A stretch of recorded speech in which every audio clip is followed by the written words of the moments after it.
का परिचय दीजिए। सर मैं डॉक्टर देवता मौर्य और मेरी जो हायर एजुकेशन BHU से हुआ है बनारस हिंदू यूनिवर्सिटी से। मैंने बैचलर मास्टर यहाँ से गोल्ड मेडलिस्ट भी रहा और आदरणीय सूरज जागीर सर के सुपरविजन में मैंने 2025 में PhD मेरी कंप्लीट हुई है और ये मेरा फर्स्ट सोलो शो है। और ये सारी जो पेंटिंग लगी है सारा वाटर कलर में, और ऐसा माना जाता है कि ये वाटर कलर सबसे टफ मीडियम में आता है।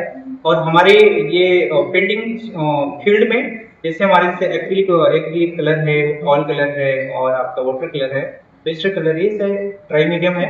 और इन सब में सबसे टफेस्ट जो मीडियम होता है हमारा, वो वाटर कलर माना जाता है।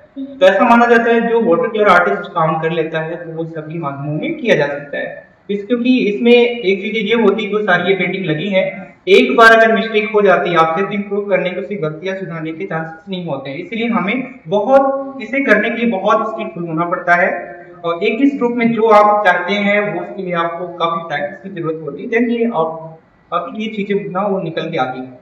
इस एग्जीबिशन के जो मेन चीफ गेस्ट रहे हैं वो कौन है? तो इस एग्जीबिशन के जो हमारे मुख्य चीफ गेस्ट हैं आदरणीय vice chancellor sir Ajit Kumar Dwivedi sir, और जो हमारे बहुत ही विश्वविद्यालय के लिए बहुत सारी चीजें, कुछ भी चीजें होती है तो सर कभी डिनाई नहीं करते हैं, सभी प्रोग्राम में पहुंचते हैं, उनकी ये क्वालिटी है और हम सभी के लिए वो प्रेरणा है। सर अभी तक के एग्जीबिशन में लगभग कितने छात्रों ने यहाँ पर प्रतिभाग किया है?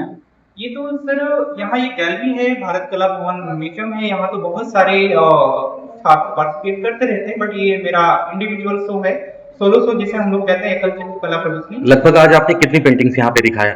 यहाँ पे सर 46 पेंटिंग डिस्प्ले है हमारे, जो अभी तक के जितनी आप गैलरी में देख पा रहे हैं 46 पेंटिंग। वैसे तो हर पेंटिंग खास होती है। अगर मैं आपसे कहूँ कि कोई एक स्पेशलिटी किसी चीज को जिसको आप डिफाइन करना चाहें तो सर इसमें एक कहा जा सकता है कि आर्टिस्ट के लिए तो एक कहते हैं जैसे कि अपने माँ के लिए कोई भी बेटा हो तो उसके लिए इक्वल रहता है। तो जस्ट आर्टिस्ट ही वैसे है कि सारी पेंटिंग को हम ये नहीं कह सकते ये मेरी पेंटिंग खास है, फिर भी हम ये कह सकते हैं कुछ पेंटिंग है, जैसे मेरी बुक हार्ट की पेंटिंग बनारस घाट है, उसमें मैंने काफी टाइम दिया है, 3 या 4 आवर्स मैंने काफी उसमें 3 मंथ कंटिन्यू काम किया। I think vice chancellor sir ने बहुत अप्रिशिएट किया उस पेंटिंग को कि कैसे आप मेजर करते हैं, इतना फाइन डिटेलिंग, इन सब बारे में सर ने काफी 1 to 1 करके काफी इन डेप्थ में सर ने अच्छे से उन्होंने पूछा भी है कैसे बनाया, क्यों बनाया, कि लाइफ है कि इसका मीनिंग क्या है, ये कलर क्यों लगाया। सर ने इन डिटेल सारी इंफॉर्मेशन मुझसे 1 to 1 करके डिस्कस किया। और सर को सबसे ज्यादा इंटरेस्ट जो अट्रैक्ट पेंटिंग करती है वो हमारी घाट की पेंटिंग जो सामने राइट साइड में है, वो सर को बहुत पसंद आई। डॉक्टर साहब इस फील्ड को ऑप्ट करने की कोई खास वजह?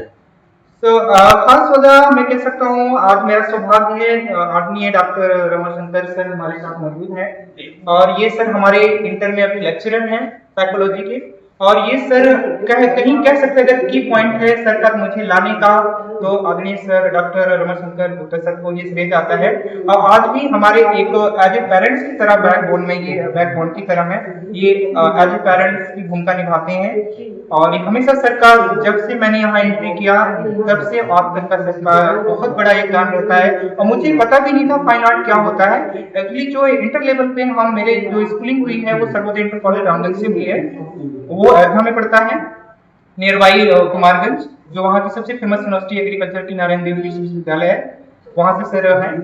और उसके बाद में आप सर्वोदय इंटर कॉलेज रामगंज में सर अभी एज ए लेक्चरर है, साइकोलॉजी के टीचर है। और उसके बाद में जो मैं सर से मुझसे एक बार डिस्कस हुआ कि आगे आप क्या करोगे देवता जी, हमने कहा सर मुझे तो आइडिया नहीं है, मैं BA में ड्राइंग पेंटिंग हमारे अवध में चलता है सर, मैं वहीं से करूंगा। लेकिन सर ने बोला नहीं, आप जिस तरह से जो स्किल है आप में, मैं लेवल पे जो भी कंपटीशन होता था जाया करते थे तो फर्स्ट प्राइज सेकंड प्राइज इस तरह से हमें अवार्ड मिलते थे। तो सर ने बोला कि आपके लिए सबसे ज्यादा जो अपॉर्चुनिटी है वो फाइन आर्ट होता है, तो उस विधा में आप जाइए तो बेहतर कर। क्योंकि ये आपकी पहली सोलो पेंटिंग है और महामना की बगिया से आपने शुरुआत की है, अगर मैं आगे की रणनीति की बात करूं तो अब आप किस मुकाम को हासिल करने की कोशिश में रहेंगे? अभी सर मैंने PhD किया है, तो बहुत सारे हर आर्टिस्ट का सपना होता है कि आप अपनी जर्नी के बाद में एक अच्छा मुकाम मिले, तो उसके लिए मैं प्रयास करूँ और अपने इस प्रोसेस को, अपने स्ट्रगल को मैं और कंटिन्यू रखना चाहता हूँ। और ये भी चाहता हूँ कि अपने इस आर्ट के माध्यम से जो हमारी दुनिया है, जो आर्ट प्रेमी, जो आर्ट लवर है, उनको कुछ सीखने को एक अपॉर्चुनिटी है। क्योंकि एग्जीबिशन का मतलब होता है कि आप एक्टिविट कर रहे हैं, प्रदर्शित कर रहे हैं। तो सभी आर्टिस्ट जो हमारे बिगनर होते हैं, बहुत सारे कभी कभी होता है कि हम आर्टिस्ट बनाना चाहते हैं लेकिन किसी रीजन से हम दूसरे फील्ड में प्रोफेशन में चले गए, तो वो अपने जो इंटरनल सोल है, कभी दमित इच्छाएं, कभी हमने चाहा वो पूरा नहीं हो, किसी भी आर्ट एग्जीबिशन होती है उसके थ्रू हम देख करके समझ करके अपनी भावनाओं को समझ सकते कहते हैं कि तस्वीरों से कहीं मतलब शब्दों से कहीं ज्यादा तस्वीरें बोलती हैं, जी। तो आप इसके बारे में अगर मैं युवाओं के लिए अगर बात करूं तो क्या संदेश देना चाहेंगे? आपने सही कहा सर, हमारी तो फाइन आर्ट का जो 5 डिपार्टमेंट होता है उसमें क्या अप्लाइड आर्ट है, जैसा आपने कहा कि और जानते भी होंगे उसे हम लोगों कहते हैं ये कोई चीजें सिंबल के रूप में हम कुछ चीजें अगर किसी से कोई चीज कम्युनिकेट करना चाह रहे हैं तो एक सिंबल बना के अपनी भाषा को, जैसे हम प्री हिस्टोरिक में जाए, हम प्रागैतिहासिक काल में जाए तो जो हमारे आत्मानु लोग करते थे अपनी भावनाओं को प्रदर्शित करने के लिए गुफाओं में, पत्थरों पे अपने भाव को बोल नहीं पाते थे, लेकिन अपना जो इंटरनल जो उनकी साउंड या उनकी जो सोच होती थी वो अपने रेखांकन के माध्यम से अपने भावनाओं को भेजते थे।